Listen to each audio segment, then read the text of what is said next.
very important to us. Our next featured guest is Tom Vilsack. Brothers and sisters, the former governor of Iowa and a friend to working men and women everywhere is sitting right behind me, Tom Vilsack. When the Governor Vilsack took office in 1998, he became Iowa's first Democratic governor in over 30 years. What he went on to do for the state of Iowa has been nothing short of amazing. Governor Vilsack made jobs, healthcare, and education a top priority during his 8 years in office. Before becoming governor, Tom was elected to the Iowa state and served as mayor of Mount Pleasant, Iowa. Governor Vilsack also served as chair of the Democratic Leadership Council and chair of the Democratic Governors Association.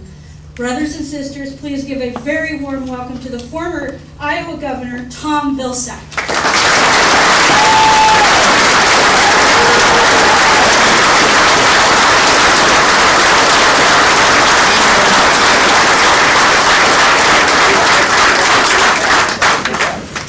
As you settle in your seats, you're probably wondering why the heck would a guy come from Iowa out here in Washington and talk to a group of laboring folks. Well, I've got two messages for you. The first has to do with your great governor. I did have the pleasure of being with Governor Gregoire in the National Governors Association, and I can tell you that governors all across the country are interested in what she is doing. She is a leader among governors. You've heard the statistics. I can remember coming out here 4 years ago, and the situation wasn't quite as rosy as it was today. I heard of unemployment rates. I heard of a government that was strapped and stressed. And today I'm here, lowest unemployment rate, a new announcement with an apprenticeship program, an extension of that. She's known for her work in education and early childhood. She is absolutely a champion of working folks, and I will tell you, message number one is she needs 4 more years. She needs 4 more.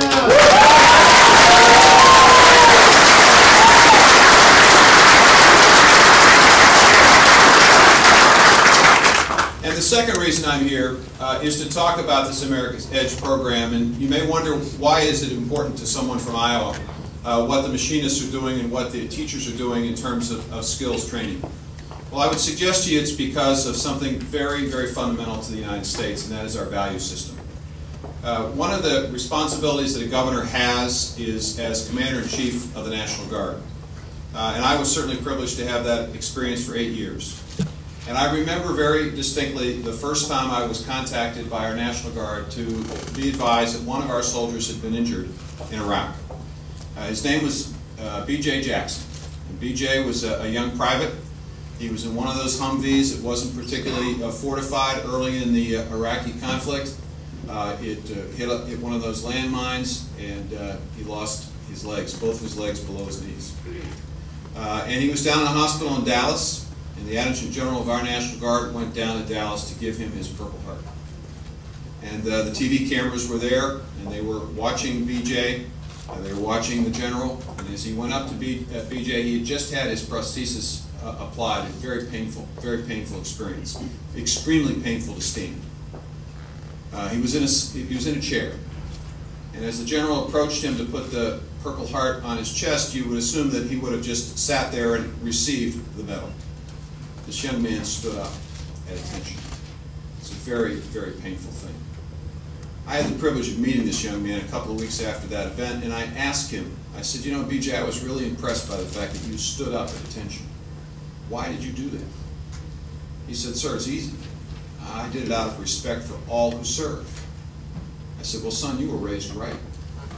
He said, you know, son, Governor, I was raised in a union family. That's why I did it. And that's why I'm here today. You see, it's not just about jobs. It's not just about the economy. It's about what's fundamental to this country. And what's fundamental to this country is that we have become a great nation and will continue to be a great nation because we make things, and we build things, and we construct things. And unfortunately today, we find ourselves in a competition with others who are trying to make things, who are trying to build things, who are trying to construct things, but they don't do it as well as we do. The challenge is to make sure that there are enough of us that continue to make and build and construct. And frankly, it's going to require all of you, not just advocating for the America's Edge program, and not just encouraging politicians like the governor to continue to invest in apprenticeships, but it's also going to be important to talk to your children and your grandchildren about the important work that you do. You see, you're the heart and soul of this country, and your children have to understand that. It doesn't take a 4-year college education to do something great for this country. It doesn't take a 4-year college education to make a contribution to this country. What you do is significant and important, and it's got to continue. And I applaud the machinists and the AFT and ASME and all the other unions that are involved in this. And I applaud the politicians who are focused on this. I know that I became aware of it when Senator Clinton mentioned the need to put resources not just to make it easy for youngsters to get to a 4-year college program, but easy to get those youngsters into the community college system and the structure so that they can be well-trained and experienced in the trades. This is important work. And let me finish with another story about a National Guard member, which is why I think all of this is possible.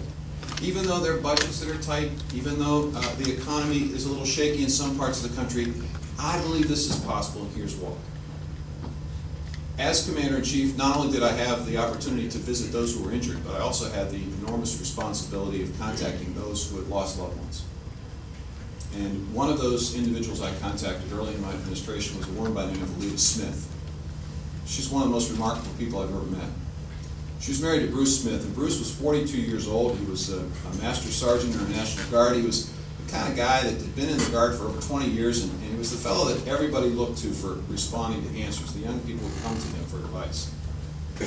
He went at the call of his country for the 3rd time overseas, away from his family, his friends, his community, his job.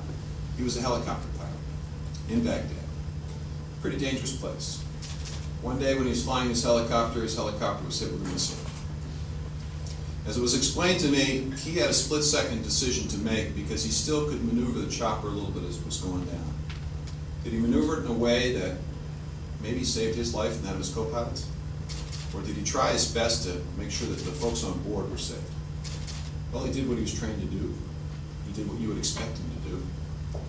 He put his own life at greater risk than that of his co-pilot, and he died that day, and so did his co-pilot. But 17 people lived. And so I had the job, the responsibility of contacting his wife and expressing condolences on behalf of 3 million Iowans. You know, it's pretty easy to come up here and give a speech. It's very difficult to express those sympathies. What do you say to a woman whose life has been turned upside down and now finds herself with the sole responsibility of raising 2 kids? Well, I did my best. I talked about duty and honor and prayers and so forth. Finally, this woman, realizing I was having a difficult time, interrupted me. She said, "You know, Governor, I've got this figured out." I thought to myself, how could you possibly have it figured out? She said, "The way I've got it figured out, those 17 men needed Bruce more in that split second than I'll need him the rest of my life." You see, those 2 people are very much like the people in this room. Bruce understood that there was a responsibility to give back to a country that had given him so much. And Alita understood that there was something bigger than herself that she too had to contribute to, and that she too had to sacrifice for.